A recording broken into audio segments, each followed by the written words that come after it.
교회는 예수 그리스도와 그의 제자들 사도들에게서 시작이 되었습니다. 정확하게는 예수 그리스도의 부활 승천과 그리고 성령 강림을 통해서 교회가 출발했다 볼 수가 있습니다. 그렇게 한 1000여 년 동안 교회의 역사가 이어져 왔는데 1000년이 지난 뒤 1054년에 그리스도의 교회가 크게 둘로 분열하는 사건이 역사 속에 나타나게 됩니다. 그걸 일컬어서 교회의 대분열이라 그렇게 교회사에서도 또 일반 역사에서도 가르치고 있습니다. 교회가 둘로 그리스도로부터 시작되어진 그 교회가 로마에 있는 로마를 중심으로 하고 있는 교회들과 이 동쪽에 있는 콘스탄티노플 터키 쪽에 있는 콘스탄티노플 쪽에 있는 교회들이 둘로 쫙 나뉘어집니다. 이 서쪽에 있는 로마 중심의 교회를 서방교회라고 일컫고 이 동쪽 콘스탄티노플을 중심으로 있는 이 교회를 동방교회라고 교회사에서는 일컫고 있습니다. 그 로마를 중심으로 한 이 서방교회를 로마 가톨릭 교회라고 말하고 이 동쪽의 콘스탄티노플을 중심으로 하고 있는 교회를 정교회라 오소독스 처치라 그렇게 일컫습니다. 지금도 이 두 교회가 이 지구상에 존재하고 있습니다.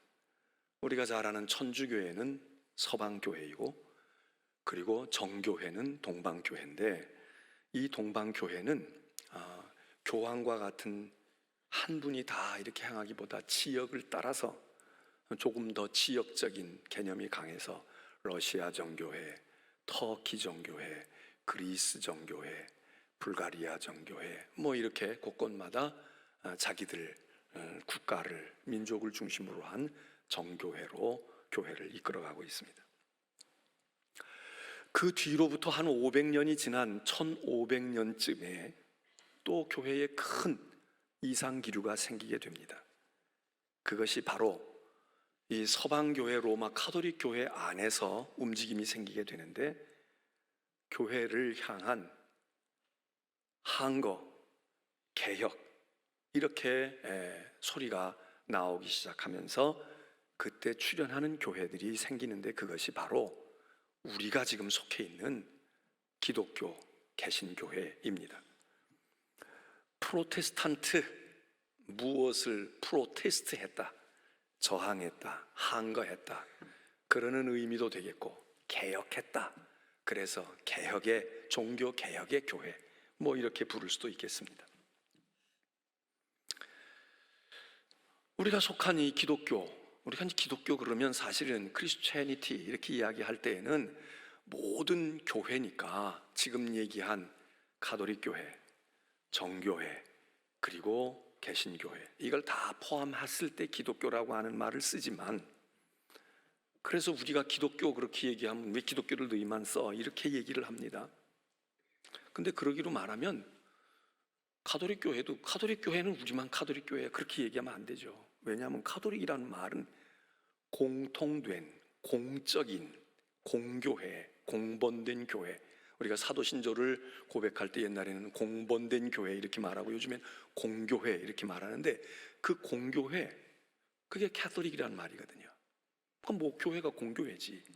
그럼 우리도 캐톨릭이라는 말을 쓸 수 있어야 되는데 그거 아니라고 얘기하고 정교회, 오소독스 처치 이단이 아니다 이거지. 우리는 정통한 교회. 아니 그들만 정통해요. 우리도 정통하고 가톨릭 교회도 정통하지. 그러니까 우리도 오소독스 처치 이렇게 얘기해도 되잖아요. 그런데 그게 그렇게 안 된다면 우리 개신교회가 프로테스탄트 처치가 우리는 기독교라고 부르고 싶어 그러는 거에 대해서도 뭐라고 자꾸 얘기하는 것도 조금 아쉬움이 있습니다. 그래서 저는 개신교회, 신교 이것보다 기독교라는 이름을 우리가 쓰는 것이 좋다고 생각을 해요. 왜? 우리를 보고 신교다 그렇게 얘기하면 저쪽에는 구교지, 구교라고 해야 되잖아요. 뭐 구교 그러면 우리는 신교, 이단 그러면 우리는 정통교회, 이렇게 할 수 있지만 어쨌든 이 기독교 개신교가 500년 전인 1517년 내일입니다. 10월 31일 날 독일의 비텐베르크 성당 문에 마틴 루터 신부가 교회가 이렇게 하면 안 된다, 교회에 이런 것들은 아니야, 그리고 95개의 항의 문을 써서 붙인 것을 우리는 기념해서 종교개혁일이다. 그리고 그 전에도, 마틴 루터 전에도 사실 종교개혁자들이 마틴 루터 혼자서 종교개혁을 한 것은 아닙니다. 그 전에도 이미 벌써 마틴 루터 앞서서 종교개혁의 기치를 들었던 분들이 많이 있습니다. 또 마틴 루터 이후에도 많이 있습니다. 그러나 그 중심을 마틴 루터의 그 사건으로 우리가 잡아서 상징적인 의미로 종교개혁일이라고 보고, 그리고 그 가까이 있는 10월 마지막 주일을 모든 기독교회가 종교개혁 기념주일로 온 세계의 교회가 지금 지킵니다. 종교개혁은 어떻게 보면 그야 글자 그대로 종교적인 문제가 아닙니까? 이게 무슨 국가의 얘기도 아니고 세계적인 현상도 아니고 종교 안에, 이게 그냥 종교 내의 문제, 종교 안에서 뭐 개혁이 있었나 봐, 이렇게 될 것 같은데, 그래서 교회를 새롭게 했나 봐, 신앙에 뭐가 어떤 있었나 봐, 이렇게 중요성을 그런 정도로 국한시키기에는 이 종교개혁의 사건이 너무나도 엄청난 파급의 영향을 미쳤다는 것을 교회 역사가들이 말하는 게 아니라 세상의 일반 역사가들도 알기 때문에 세계사들을 공부하는 분들은 종교개혁이라고 하는 이 사건을 뭐 종교하고 관계없는 사람들도 공부한다, 그 얘기입니다. 왜? 이 얘기를 인류의 역사에서 이 종교개혁의 사건을 빼놓고 그리고 종교에 대해서 말할 수도 없고 이 사건이 어떤 영향을 미쳤는지 알기 때문에 일반 역사에서도 가치가 있는 사건이다, 그 얘기입니다. 종교개혁은 교회만 새롭게 한 것이 아니라 이것을 통해서 사회가 놀라운 변화를, 영향을 받습니다. 이 당시는 중세 시기였고 유럽이라고 하는 이 중세 유럽 사회가 근대 사회로 변화되는데 이 종교개혁이 많은 영향을 미치기 때문입니다. 큰 의미가 있는 인류 역사의 큰 사건입니다. 오늘 우리는 505주년째를 맞이하고 있는데 이러는 상황 속에서 우리가 우리 교회가 말이야 그렇게 해서 이렇게 영향을 미치고 출발한 교회야 하는 자부심을 우리가 갖기에 충분한 사건이지만, 우리가 그렇게 마음이 편치만은 않은 것은 바로 이 교회가 출발하고 시작되었던, 교회가 개혁돼야 돼, 새로워져야 되겠어 했던 그 개혁의 주체였던 우리가 개혁의 대상처럼 오늘날 되어진 이 현실 속에서 우리가 종교개혁 기념주의를 맞기 때문이 아닙니까? 오늘 우리는 이 종교개혁의, 오늘 제목은 정신이라고 이야기했는데 종교개혁의 신앙이라고 얘기해도 좋고 종교개혁의 모토, 종교개혁의 슬로건, 종교개혁의 신학, 어떻게 해도 좋습니다.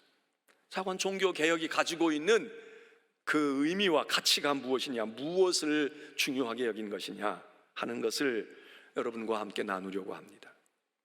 종교개혁 기념주일이 1년에 한 번씩 올 때마다, 물론 제가 해마다 하지는 않았지만 그래도 그동안 여러 차례에 걸쳐서 종교개혁의 의미를 이렇게 저렇게 설교를 해왔습니다. 오늘 그 모든 것들을 요약한달까, 그 중에서도 좀 더 핵심적인 것들을 다시 한번 정리하려고 합니다. 이 종교개혁이 일어났던 이 시기는 중세에서 근대로 넘어가는 14세기로부터 16세기에 일어난 일입니다. 근데 이때에는 유럽에서 이 종교개혁의 사건 이전에 큰 흐름과 변화의 움직임이 있었습니다. 그것이 무엇이냐? 우리가 잘 아는 중세로부터 근세로 바뀌어지는 그런 전환점인데, 이때 소위 말하는 르네상스라는 것이 발흥하게 됩니다. 우리 말로는 문예부흥이라, 문예부흥 운동이라 이렇게 일반적으로 일컬어지지 않습니까?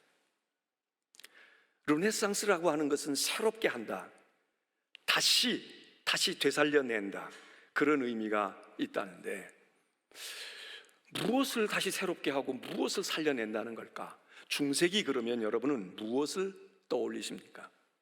어떻게 보면 중세기는 교회의 황금 시기입니다. 인류의 역사에 있어서 2000년 동안 교회가 시작돼서 오늘날까지 교회가 폼 잡고 교회가 가슴떡 펴고 교회가 세상을 아주 보란듯이 영향을 미쳤던 때가 중세기 이외에 없었습니다. 중세기 때는 교회에 꽃을 피운 때입니다. 그런데 일반 역사에서는 중세기를 일컬을 때 많이 지칭되어지는 말이 무엇입니까? 중세기를 암흑시기라고 이야기합니다. 암흑시기라. 이거 뭐 잘못된 거 아니에요? 아니, 교회가 가장 세력을 떨쳤고 모든 유럽 사람들이 다 기독교인이었는데 태어나면 저절로 기독교인이 되고 죽을 때에 기독교 교회 성당에서 장례식하고 천국 가는 것이고 결혼할 때에 아이를 낳으면 다 기독교인이 그냥 100% 되어지는 이 때인데 어떻게 이 시대를 광명의 시대라고 해야지, 행복한 시대라고 해야지 암흑의 시대라고 이야기할까? 우리가 마땅치가 않습니다. 그렇지만 우리도 일면 수긍하게 되지 않습니까? 중세시대는 자유가 억압이 되어 있었죠. 물론 현대적인 의미에서 우리가 평가할 때 말하는 것 뭐 더더군다나 그랬었겠지만 그냥 중세기는 왕의 통치하에 있고 봉건 제후들이 그냥 다 농노를 삼아가지고 다 농사짓는 노예를 삼아가지고 그래서 행세하고 있던 그 몇몇 사람들이 휘둘러댔던 시절들이 아닙니까? 거기다가 교회가 세력의 정점에 있어서 특별히 로마 카톨릭 교회가 교황이 여러 나라들의 왕들조차도 발 아래 무릎을 꿇리고 왕을 세우기도 하고 왕을 폐하기도 하고 황제들을 무릎 꿇리게 하는 황제 위의 황제, 왕 중의 왕이 누굽니까?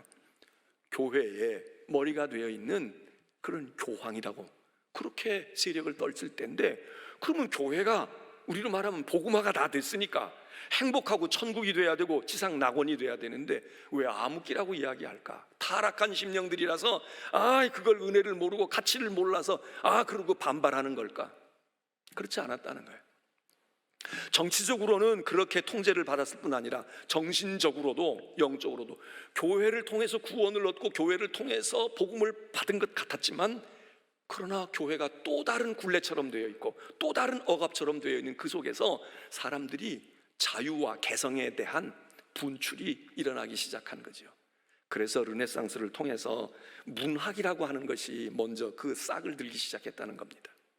문학을 통해서 소설 쓰고 시 쓰고 표현하고 사상을 전개하면서 교회에 반하는 이야기들을 하는 거예요. 교회가 이렇게 해라, 그런데 그거 아니고 그걸 벗어나는 이야기를 합니다. 왕들과 봉건 제후들이 통치하는 정치 체제에 대해서 아니야, 우리는 그렇지 않아, 우리는 그렇지 않아, 그러고 반발하는 기류들이 생기기 시작하고, 그런 사상이 문학과 철학을 통해서 되어질 뿐만 아니라 예술을 통해서 되어져서, 그래서 문예부흥이라고 말하잖아요. 예술, 조각하고 그림을 그리고 이런 예술가들을 통해서 전에는 그냥 고분고분하고 하나님을 다 두려워하고 하나님 아래 다 있었는데, 근데 이제 신을 거부하고 신으로부터 이탈하려고 하는 그런 자유스러운 아주 해괴망측하고 그리고 신성을 모독하는 일들처럼 생각되어지는 일들이 나타난단 말이에요. 그 원동력을 어디서 얻느냐? 고대 그리스와 로마의 문학 작품들 속에서, 정신적인 책들 속에서, 그들이 했던 예술품들 속에서 우리 꼭 이러고 살지 않았어. 1000년 때에는, 5세기 때에는, 6세기 때에는 오히려 자유스러웠는데, 그러면서 조각을 만들어도 이제 나체상을 만들기도 하잖아요.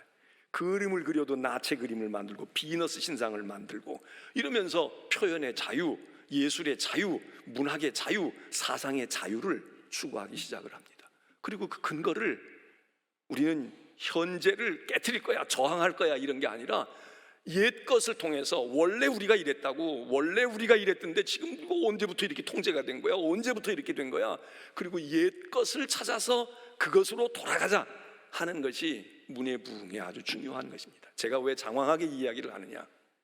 이게 종교개혁과도 맞물려 있기 때문입니다. 종교개혁의 모토가 무엇입니까? 성경으로 돌아가자입니다. 성경으로 가자. 네? 성경 때려치고 몰몬경 믿어, 통일교 원리 강론 믿어, 이 얘기가 아닙니다. 성경으로 가야 돼. 성경으로 가자고. 다시 말하면 예수님 당시로 가자고. 예수님의 제자들 사도들이 어떻게 교회를 이끌었는지 그대로 가자고. 지금 교회가 사도들이 이끄는 거야? 예수님 정신이 있는 거야? 이겁니다. 근데 그것을 어디서 찾았느냐? 그 근거를 어디서 찾았느냐? 성경으로 가자고. 성경으로 가자고. 이게 솔라 스크립투라라고 하는 오직 하나님의 말씀으로 이 자각을 교회가 하기 시작한 겁니다. 교인들이 하기 시작한 거예요. 이거 정말 하나님의 말씀이야? 이게 성경이 얘기하는 거야? 아니야, 이건 교회 전통이잖아. 그 교회가 가지고 있는 전통 아니야. 그때 회의 때 당회에서 결정해가지고 그거 지금 이러고 있는 거 아니야? 장로는 이렇게 세우고 권사는 이렇게 세우고 말이야. 뭘 어떻게 하고. 아니야, 그런데 성경에 말이야, 뭐 장로 권사 세우는 거 있어 없어? 어떻게 된 거야? 예를 들면 그런 식입니다. 전통과 교회 의식과 이런 것들이 점점 1000년 동안 1500년 동안 강화가 돼서, 그래서 엄숙하고, 그리고 뭐 교회 오면 말이에요, 뭐 의식이 많고 말이에요, 뭐가 거기 들어가면 큰 소리도 낼 수 없을 것 같고 이랬는데, 아닌데 교회가 이렇게 꼭 커야 되는 거야? 꼭 이렇게 베드로 성당 지어야 되는 거야? 이런 생각을 가지면서 하나님의 말씀으로 돌아가자. 이게 종교개혁의 신앙의 아주 중요한 핵심 사항 아닙니까? 마치 세상 사람들이 그리스와 로마의 고전으로 돌아가서 거기서 인간의 자유함을 다시 찾아야 돼, 거기서 우리가 가지고 있는 개성을 우리가 다시 회복해내야 돼, 이러고 했던 것처럼 우리는 그리스 로마 고전으로 가는 게 아니죠. 우리는 하나님의 말씀으로 가야 돼. 하나님의 말씀으로 가자. 하나님의 말씀이 기준이야. 성경이 기준이라고. 교회도 아니야. 교회의 권위도 아니야. 사도들도 사제들도 아니야. 그래서 본질로 가자는 겁니다. 우리 개신교인들이, 기독교인들이 약간 조금 위축되어지는 게 뭐냐 하면 뿌리가 없다는 얘기 때문에 그래요. 뿌리가 없다. 왜? 가톨릭 교회는 예수님으로부터 베드로로부터 쭉 이어져 왔다는 거야. 그래서 교황 지금 200몇십 대 교황인데 베드로가 1대 교황이고, 그리고 교황 2대 3대 4대 해가지고 이렇게 와가지고 우리는 그 교황이 주교를 세우고 주교가 신부들을 세우고 사제를 세워서 우리 교회는 계속 이어져 왔는데 뿌리가 확실해. 근데 너희 개신교회들은 우리한테서 갈라져 나간 거 아니야. 너희는 역사가 짧아. 누가 목사 세운 거야? 어떻게 해서 목사 안수 받은 거야? 목사가 정말 성직자야? 아주 비판적인 사람들이 이렇게 얘기하는 분들이 있잖아요. 그럼 우리가 거기서 기가 죽어. 그래, 우리는 뭐 예수님하고 직접 관계가 있나? 우리는 거기서 나왔는데. 제가 미국에 1988년도에 갔습니다. 제가 가서 미국 가서 제가 미국을 잘 모르니까 미국적인 것도 제대로 간파를 못했겠지만, 제가 미국 가서 깨달은 것이 있어요. 그게 뭐냐? 미국 가서 보니까 진짜 한국 전통적이고 오리지널이 미국에 있더라. 거기 온 교인들 가운데 미국 온 지 50년, 40년 이렇게 된 분들, 그분들을 만나서 얘기해 보니까 그분들의 말이, 그게 진짜 서울 말이야. 그게 진짜 중부지방 표준어라고. 우리는 50년, 40년 살면서 서울서 살고 인천 살고 경기도에 살았지만 우리의 말이 얼마나 많이 바뀌었습니까? 우리 억양이, 지금 이 억양이, 우리가 쓰고 있는 억양이 우리 말의 원래 것이 아니에요. 100년 전에 녹음된 거, 50년 전에 녹음된 거 한번 들어보셔. 요즘 젊은 사람들이 얘기하는 일도 없어? 일도 없다는 건 일거리가 없다는 얘기가 아니잖아. 그런 거 하나도 없어. 근데 우리가 언제부터 일도 없어 그랬어요? 일 없으면 실직자라고 생각했지. 이런 말을 쓰지가 않았어. 이게 바뀐 것이 잘못됐느냐 잘 됐느냐를 얘기하는 게 아니에요. 그리고 말하는 억양도 지금 우리가 이렇게, 저는 나이 먹은 축에 드니까 그래도 그렇지만 젊은 세대들 이렇게 말 안 하잖아요. 응? 말이 다 바뀌었다고. 근데 미국 가서 보니까 1988년도서부터 50년 전에 온 분들이 쓰고 있는 말, 그분들이 입고 있는 한복, 그분들이 가지고 있는 예절, 그분들이 먹고 있는 음식, 그들이 만든 송편, 그게 한국적인 거더라고. 거기에 우리의 본래의 것이 있더란 말이에요. 제가 그걸 보고, 야, 이분들이 진짜네. 우리 한국을 알려면 이분들에게 와서 알아야 되겠네. 지금처럼 실시간으로 뭘 보는 시절이 아니잖아. 그때만 해도 그렇게 교류가 많지 않을 때야. 여러분, 무엇이 진짜입니까? 무엇이 본질입니까? 시간만 오래되면 본질이에요? 한국 땅에서 그냥 살면 우리가 우리 것을 제대로 고수하고 있을 것 같아요? 우리의 뿌리가 어디에 있어요? 성경에 있다고. 그런데 1000년, 1500년 동안 여러분 착각하시면 안 돼. 지금 우리는 성경을 가지고 예배를 드리잖아요. 성경 없이 예배를 어떻게 드려? 성경 없이 어떻게 세례를 받고 교회를 알고, 성경을 안 읽고 어떻게 교회를 알고, 목사 설교만 가지고 알아? 목사 설교가 맞는지 안 맞는지도 이것 가지고 대봐야 돼. 근데 1500년 동안 성도들이 성경을 가졌을까요? 어린 만푼어치 없어요. 신기하고 놀라운 것이, 오늘 같으면 성경 없이 예수 믿고 성경 없이 신앙 생긴다는 걸 우리는 생각을 못해. 근데 1500년 종교개혁이 일어나기 전까지는 성경은 사제들의 전유물입니다. 신부들만이 성경을 봤어. 성경책이라는 걸 아예 줄 수가 없었어. 주지도 않았어. 그러면 우리처럼 맨날 모이면 설교하고 맨날 모이면 성경 읽고 교독합시다 이러고, 아니 성경이 없는데 뭘 교독할 것도 없고, 성경이, 종교 생활이 어디서 주로 됐어요? 미사를 통해 됐어. 미사는 영성체를 통해, 그것도 잔과 떡을 다 주지 않고 그냥, 그리고 강론을 해. 설교 같은 강론을 하는데 그 강론도 라틴어로 한단 말이에요. 기도를 해도 라틴어로 하는 거야. 나는 독일 사람이고 나는 영국 사람인데, 그러면 라틴어를 알고 있는 그 몇몇 사람들은 뭐라고 알아들을지 모르지만 무슨 얘기인지 뭘 알겠어요? 몰라. 그리고 교회가 1500년을 왔어. 그래도 부흥하고 왔어. 신기하고 놀라운 일이지. 마틴 루터가 종교개혁을 할 때 뭘 싸웠나 뭐했나 여러 가지 일들, 그 중에 가장 큰 공헌은 뭔가, 마틴 루터가 거의 감금되다시피 하면서 있을 때 그가 성경을 독일어로 번역을 한 거예요. 왜? 그 사람 독일 사람이니까. 우리 독일 민족에게 성경을 주어야 되겠다. 근데 문제는 번역을 해도 인쇄술이 발달하지 않았어요. 지금처럼 인쇄술이 있어야 책을 찍어내서 1000부고 100부고 찍어내 줄 거 아니야. 옛날에는 그렇지 않았다고. 그냥 나무 가지고 어떻게 하고 손으로 일일이 써서 이렇게 해줘야 되고 몇 권 만들어서 줘야 돼. 그거 어떻게 성경을 보급하겠어요? 그리고 번역을 하질 않았어. 근데 마틴 루터가 생각한 거예요. 신앙의 본래의 것이, 우리가 정말 참된 기독교와 참된 복음에 들어가려고 하면 어떻게 해야 될까? 하나님의 말씀을 주어야지. 근데 마침 그때 우리가 잘 아는 인류 역사의 최초의 금속 활자 인쇄술이 구텐베르크라고 하는 사람이 만들잖아요. 지금 알고 봤더니 그 사람이 최초가 아니야. 우리나라가 최초라는 거야. 고려시대에 우리가 금속 활자를 제일 먼저 만들어 찍었는데, 뭐 우리나라는 존재감도 없으니까 거기 그 독일 사람이 제일 먼저 만들었다고, 몇십 년 아마 좀 늦었던 것 같은데 그거 처음인데, 어쨌든 구텐베르크의 활자술이 그때 나오기 시작을 한 거예요. 그래서 루터가 번역한 독일어 성경과 인쇄술이 맞물렸어. 그래서 그 성경을 막 찍어냅니다. 찍어서 주는 거야. 독일어 성경을 비로소 그때서야, 헬라어, 히브리어, 라틴어 외에는, 그리고 그 성경이 막 책으로 보급되지도 않았는데, 그 있어도 희귀해서 사제들만 보기에도 바빴는데, 이제 교인들이 성경을 보기 시작합니다. 야, 성경 보니까 이렇게 되어 있네, 이렇게 되어 있네. 그리고 많이 설교를 듣지도 않고 그냥 예수 믿는 사람이야, 우리는 믿음을 가졌어, 이렇게만 믿어왔는데 이제 교인들이 눈을 열고 읽기 시작합니다. 500년도 채 안 된 얘기입니다. 우리 천주교인들도 개신교회를 고마워해야 할 게 그거야. 그거 아니었으면 그분들 지금도 성경 안 볼지 모르지. 물론 다 바뀌어서 보긴 보겠지만, 여러분, 우리는 하나님의 말씀으로 돌아가자 이거야. 역사, 뿌리, 혈통. 여러분, 한국 사람이라고 해도 한국에 얼이 없어. 한국의 역사를 몰라. 한국의 진가를 몰라.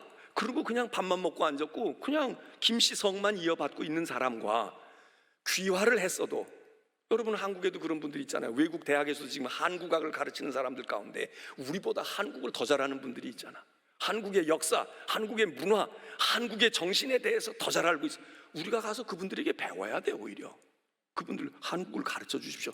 누가 더 한국 사람입니까? 누가 더 한국적인 가치를 가지고 있느냐고. 역사? 오래됐다고? 우리 가문이 10대조 할아버지가 한국에 영의정을 했다고? 그런 점에서 우리가 주눅들 게 없습니다. 우리는 하나님의 말씀으로 가자. 그 말씀에 근거해서 우리 신앙을 점검하고, 우리가 믿는 것이 무엇을 믿는 건지, 예수 그리스도가 어떤 분이신지, 사도들이 무엇을 얘기했는지, 교회를 어떻게 하라고 했는지.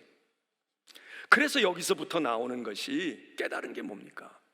야, 믿음으로 구원을 얻는 거야. 솔라 피데. 오로지 믿음으로 구원을 얻는 거로구나. 오늘 갈라디아서에서 말씀에서 얘기하고 로마서에서 얘기하는 게 뭐야? 구원을 얻고 의롭다함을 얻는 것은 믿음으로 얻는 것이지 인간의 행함으로 얻는 게 아니야. 율법으로 구원을 얻는다는 건 율법을 행해서 구원을 얻겠다는 건데, 율법을 행함으로 구원을 얻겠다는 건데, 율법으로 행해서 구원 얻을 사람이 있어? 사도 바울이 얘기합니다. 반문해요. 율법을 지켜가지고 다 지켜서, 하나도 틀림없이 다 지켜서. 여러분, 불가능한 건 안 해요. 율법을 다 지키면 돼. 근데 다 지킬 수가 있냐고. 지키면 된다는 얘기하고 지킬 수 있다는 얘기하고는 같은 거 아니에요. 그 율법을 믿고 있는 사람, 유대교를 믿고 있는 사람, 율법을 붙드는 사람은 행위로 구원을 얻겠다는 거고, 당신들은 그렇게 율법을 지키겠다는 건데, 해봐. 되든가? 안 되거든. 그럼 우리는 구원을 못 받아 의롭지 못해? 아니야. 우리는 믿음으로 의로움을 얻는 거야. 믿음으로 의롭다함을 얻어. 행함으로 의롭다함을 얻는 게 아니라고. 이게 복음의 핵심 아닙니까? 그거 붙들어낸 거야. 그래서 마틴 루터도 행함의 중요성을 가지고 있다가, 야, 이거 아니로구나. 내가 이거 고행하고 금식하고 말이야, 이렇게 뭘 해가지고 되는 게 아니라 믿음으로 의인은 산다고 했는데, 로마서 읽어보니까 말이지, 거기 있고 갈라디아서에 있는데 이거 붙들었다는 거 아니에요. 말씀으로 돌아간 거야. 1500년 동안 이렇게 경시하고 있던 것을 다시 끄집어냈어. 그리고서 믿음으로 의롭다함을 얻는데, 그러면 이 얘기하면 또 이렇게 얘기해요. 그러니까 개신교인들은 말이야, 기독교인들은 맨날 믿음으로 의롭다 그러고, 그리고 금방 죄 짓고 말이야, 또 그러고 행실은 엉망진창이고, 윤리와 도덕이 말이야 수준 이하고, 이렇게 얘기합니다. 우리가 얘기하는 행함으로, 그 얘기는 우리의 행함으로는 도저히 구원 얻을 하나님이 요구하시는 수준까지 당도할 수가 없어. 이거를 우리의 한계성을 고백하는 거지, 우리가 그냥 아무렇게나 살겠다 그 얘기가 아니에요. 우리도 남 못지않게 의롭고 선하게 살지만, 그걸로는 우리의 지은 죄가 너무 커. 그걸로는 하나님의 수준에 당도할 수가 없어. 10번 잘하다가도 한 번 실패하면 우리는 그냥 다시 돌아가는데 불가능해. 좌절에만 빠져. 그런데 하나님께서 말씀하시고 성경이 얘기하는 건, 너희는 믿음으로 얻으면 돼. 그 얘기를 하는 거지, 우리는 행동을 아무렇게나 하고 그냥 믿음으로, 관념으로 그렇게 구원 얻겠다 그 얘기가 아니에요. 우리도 당신들 못지않게 의롭게 살려고 해. 선을 베풀고 우리도 희생하고 사랑을 베풀어. 그런데 우리가 아무리 한다고 할지라도 우리의 죄를, 우리의 행함과 그걸로는 상쇄시킬 수가 없어. 우리는 도저히 지을 수 없는 엄청난 죄악 더미에 우리는 파멸할 수밖에 없네. 그런데 하나님께서 믿음을 가져. 그 믿음은 뭐냐? 하나님의 행위를 믿겠다 그 얘기입니다. 우리의 공로가 아니라 하나님이 뭘 해주셔야 돼. 하나님이 행하신 무엇이 있으면 모를까? 그런데 하나님이 하셨다는 거야. 야, 너희는 말이야, 믿음을 가져. 내가 너희를 위해 했거든. 내가 너희를 위해서 사랑해서 너희의 죄값을 다 치르게 됐거든. 무엇입니까? 예수 그리스도의 십자가 사건이지. 내가 아들을 보내. 그리고 그 아들이, 너희는 죽어도 안 되지만 그 아들은 죄 없는 의로운 자야. 그가 죽는 그의 보혈이 너희의 죄를 씻고 너희의 지은 죄의 값을 다 탕감하고도 남아. 온 세상 사람의 것을 다 탕감하고도 남는다고. 우리는 그거를 믿는다 그 얘기입니다. 하나님의 공로를 믿어. 하나님의 의를 믿어. 하나님의 행하신 것을 믿어. 하나님이 우리를 위해서 행하신 일을, 맞아요, 우리는 그 길로만 이 구원을 얻겠네요. 하나님의 자비하심이 없으면, 하나님이 선한 일을 행하시고 구원의 행위를 행하지 아니하고 십자가가 없었으면 우리는 구원을 못 얻지요. 이거를 고백한다는 겁니다. 우리의 행동을 무시하는 게 아니라 우리 행동 가지고는 어떻게 해볼 도리가 없어. 하나님의 이 거룩하신 행위, 이 하나님의 놀라운 구원의 공로 행위, 이게 우리 것처럼 되어져서 우리가 그걸 믿고 고백하면, 성경이 얘기하잖아요. 믿음으로 하나님의 의가 너희에게 입혀진다. 이게 칭의거든. 의롭지는 않지만 의롭다고 인정해 줄게. 내가 너를 위해서, 너희들을 위해서 이렇게 죽은 걸 믿어. 그 공로를 인정해. 나를 구주로 영접하겠니? 믿습니다. 영접합니다. 그러면 하나님의 공로이지만, 하나님의 행위이지만 너에게 줄게. 이거 네가 한 거라고 줄게. 그게 칭의 아닙니까? 이게 기독교, 우리 개신교의 아주 중요한 신앙 교리의 핵심 아닙니까? 그게 어디서 나와요? 성경에서 나왔다. 성경을 다시 깨닫게 되었다. 그러니까 그렇게 되니까 그 다음에 또 뭐가 따라 나와요? 솔라 피데에서 솔라 그라티아, 오로지 하나님의 은혜로. 여러분, 그게 하나님의 은혜 아니에요? 내 공로와 내 수고가 한 10% 들어가 있어. 그리고 하나님의 공로가 90% 들어가 있는 게 아니라 내 거는 아무리 해도 1%도 되기가 어려워. 이건 미미해. 영향을 미칠 수가 없어. 그런데 하나님의 공로로 하나님의 아들을 보내시고 그 아들이 우리를 위해서 희생당하시고 대속의 제물이 되심으로, 그러므로 우리가 구원을 얻었다. 에? 이게 하나님의 은혜가 아니에요.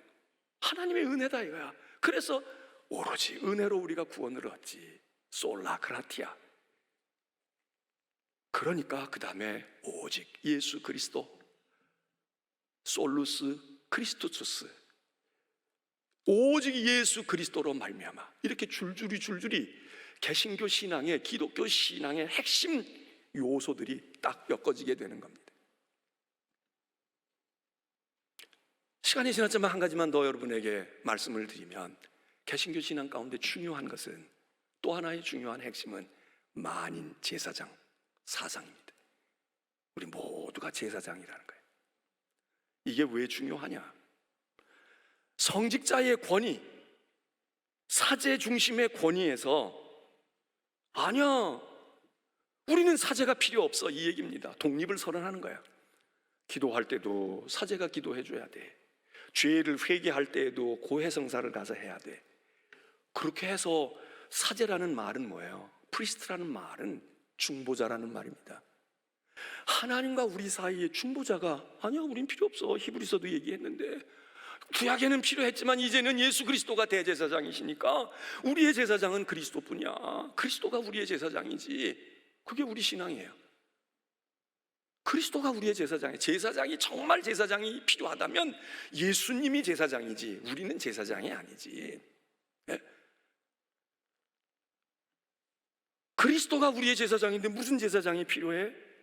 우리는 그냥 그러기 때문에 기도를 직접 한단 말이에요. 주님께도 하고 하나님의 말씀도 우리가 직접 읽고 우리가 해석해. 이래서 이단도 생기고 제멋대로가 생겨서 또 문제긴 문제지만, 그러나 구독이 무서워 장목도 안 가요? 하나님의 말씀을 우리가 읽고 우리 스스로가 해석하고 그 말씀을 내가 이해할 수 있다는 게 얼마나 큰 자유고 얼마나 큰 특권입니까? 그게 기독교 개신교의 신앙 전통, 신앙의 핵심입니다. 그 말은 또 무슨 말이냐? 만인 제사장이라는 말은 이런 것도 있는 겁니다.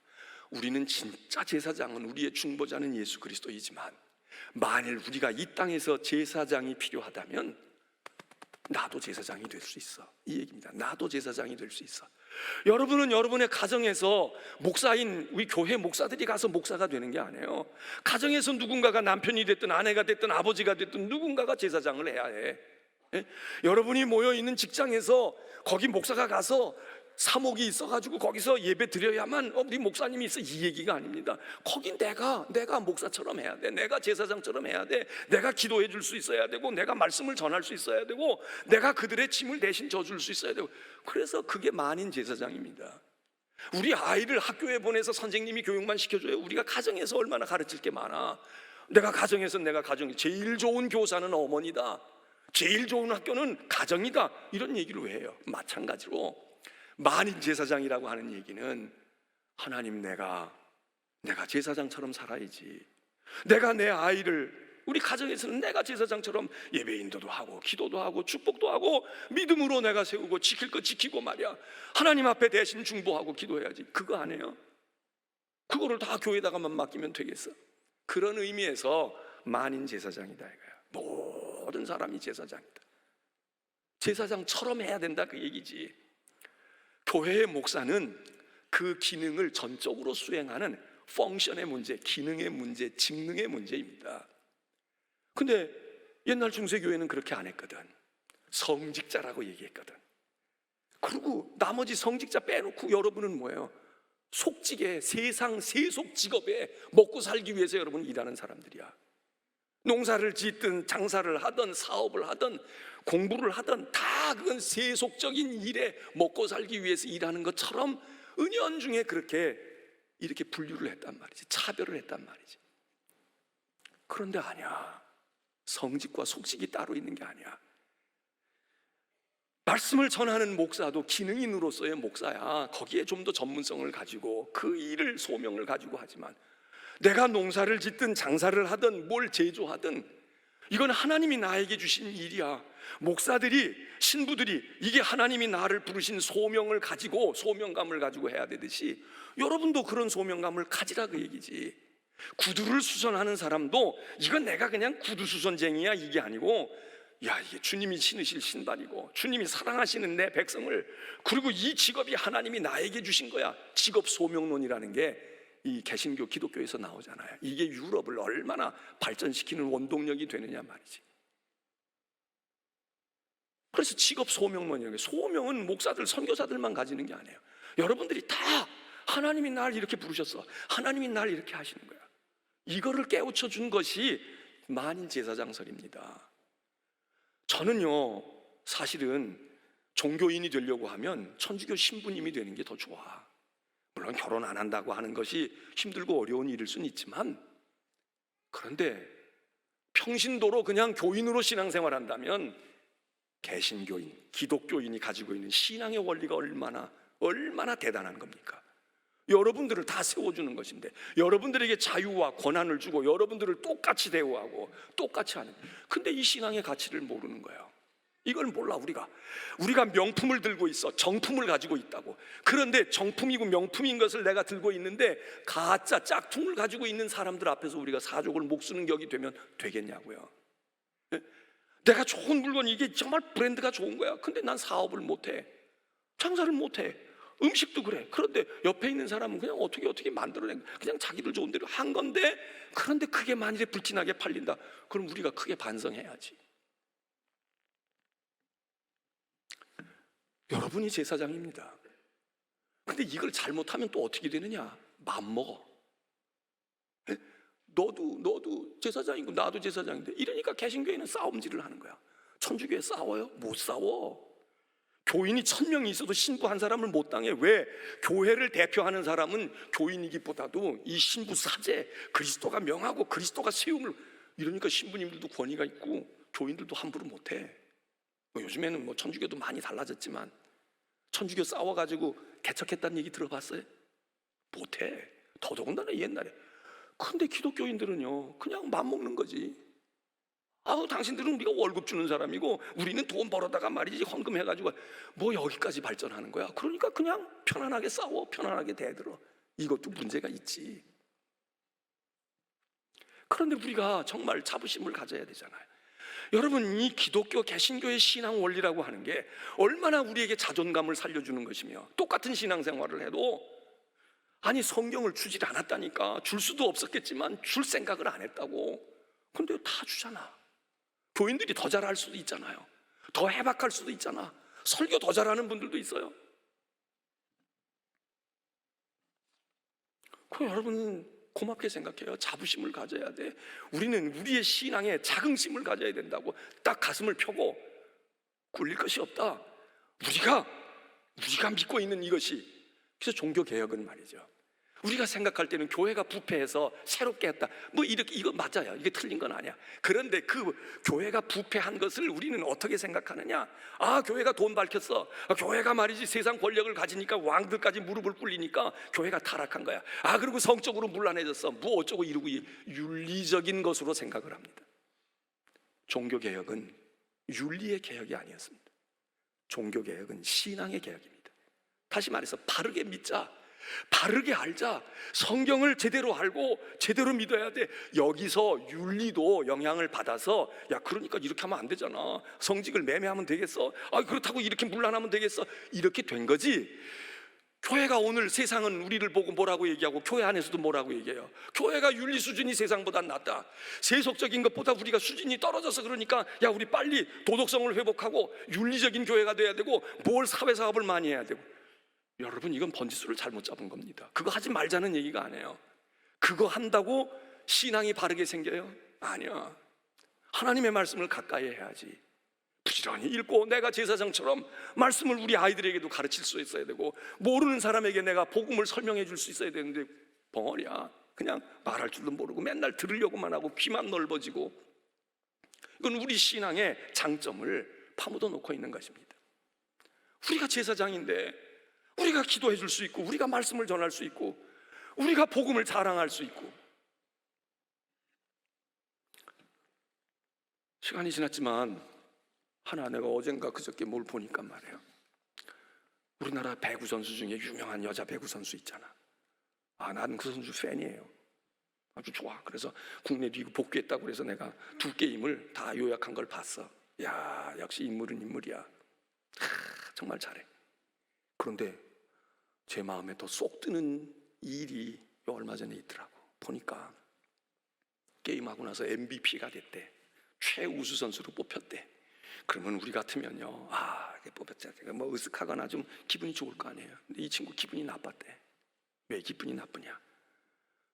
솔직히 나보다 더 잘하는 사람이 있거든. 우리 팀에 나보다 더 점수 많이 내고 더 잘하는 애가 있는데 왜 걔를 MVP 뽑지 나를 MVP 뽑았냐 이거야. 뽑은 이유가 있겠지. 꼭 그 점수만 가지고 할 수 없어 뭐 이렇게 할 수 있는데, 그 분위기가, 야 그래도 너 김아무개 선수 너를 뽑아야 방송에 내보내고 인터뷰해야 시청자도 많이 생기고 말이야. 배구 응원하러 많이 오는 거야. 그거 왜 계산 안 했겠어요? 방송하는 사람들이. 그리고 왜 생각 안 했겠어? 그것만 가지고 얘기할 수 있는 네가 자꾸 나와야 돼. 너 그러고 뭐가 해? 이게 못마땅했다는 거야. 그래서 그렇게 말하더는 거야. 그렇게 생각하고 그렇게 말했대. 그렇게 하면 안 된다고. 더군다나 더 잘하는 사람은 외국인 선수야. 그 외국인 선수가 더 잘하고 더 역할을 많이 했는데 그날 그 사람이 MVP가 돼야지 이게 공평한 것이고, 이래야 배구계가 말이지 공정하다고 그러고 더 신바람이나 사고, 다른 선수들도 그걸 보고 야 나도 저 스타 선수가 있지만 나도 잘하면 내가 MVP가 돼, 이래야 되는 거지. 나는 그거 안 해도 나가고 그거 안 해도 난 많이 했는데 이러면 사기가 떨어지는 게 우리 팀을 죽이는 거라고. 더 나아가서 야 이게 말이죠, 목사보다 10배 나은 사람이야. 저보다 인생 반밖에 못 산 사람이지만, 이야 뭐라고 얘기해. 이렇게 하면 우리 팀만의 사기에 문제가 오는 게 아니라 여자 배구 판도가 다 흐려져. 그러니까 응원도 나만 하지 말고 좀 다른 팀에도 응원을 하러 오세요. 청중들에게도 그러더라. 다른 팀도 많이 와서 응원. 그래서 이 팀도 하고 이 팀도 해서 막 시소가 되고 라이벌이 되고 막 이래서 흥미진진해야 이 배구계가 살아나고 스포츠계가 살아나고, 그리고 뭔가가 되지. 그냥 한 사람만 줄줄줄 따라가고 그러면 이거 배구 살아납니까? 나를 응원해 주는 건 좋지만, 여러분 목사보다 낫지. 목사는 내 교회 부흥한 게 이거잖아. 1000명 되고 2000명 되면 다른 옆에 교회가 다 씨가 말르든 어떻게 됐든 뭐 자기가 말린 건 아니니까 그럴 수 있지만, 그거 염려하고 생각하냐고. 이거 거의 성직자 수준이야. 소명을 가진 사람이야. 이런 사람이 분야의 정치, 축구, 농구, 음악, 이런 사람들이 몇몇만 있으면 르네상스가 오지 않겠어요? 부흥이 오지 않겠냐고. 누가 성직자입니까? 저? 아니에요. 여러분이야. 기독교는 그걸 강조해. 우리 모두가 제사장처럼 살자. 우리 모두가 제사장이거든. 있는 제사장을 무시해라 이 얘기가 아닌데 우리는 그쪽으로 흘러갔어. 그래서 내니로 흘러간단 말이에요. 그게 아니야. 그래, 제사장이 한 분인데 저 제사장이 우리 교회를, 우리 이 성당을 이끌어가듯이 우리도 내 가정을 성당으로 만드는 거야. 내 가족에 내가 제사장이지. 내가 해야지. 이래야 되는 건데 이거 제대로 못하고 있는 거 아니겠어요? 배구 선수가 훨씬 더 훌륭합니다. 훨씬 더. 그 사람이 성령을 받고 안 받고 그런 종교적인 교리적인 이야기로 하는 게 아니라 그 역할과 그 사명이 얼마나 대단해요. 여러분이 그렇게 하시길 바랍니다. 여러분이 제사장이에요. 새로 오는 목사님이 다 해줄 거라고 기대하면 안 된다고 했잖아요. 제가 그 목사님을 깎아내리는 게 아니에요. 그 목사님 훌륭해요. 해줄 거예요. 그런데 여러분들이 본받고 배우고 그렇게 해서 제사장들이 되어 가야 돼. 가정을 여러분이 책임져야 돼. 여러분의 일터를 여러분이 책임져야 돼. 여러분이 맡고 있는 속회를 여러분이 책임져야 돼. 여러분의 선교회를 여러분이 이제 총회하면서 새 회장님만 뽑을 거 생각하지 말고, 야 지난 1년 동안 우리 어떻게 했나, 무엇을 했나. 이 선교회는 내가 제사장인데 기억하시고, 이 아름답고 자랑스러운 신앙의 전통을 힘있게 이어가는 그런 우리 모두가 되어야 기독교 개신교가 기독교 개신교가 되는 겁니다. 우리에게 달렸습니다. 찬송합니다.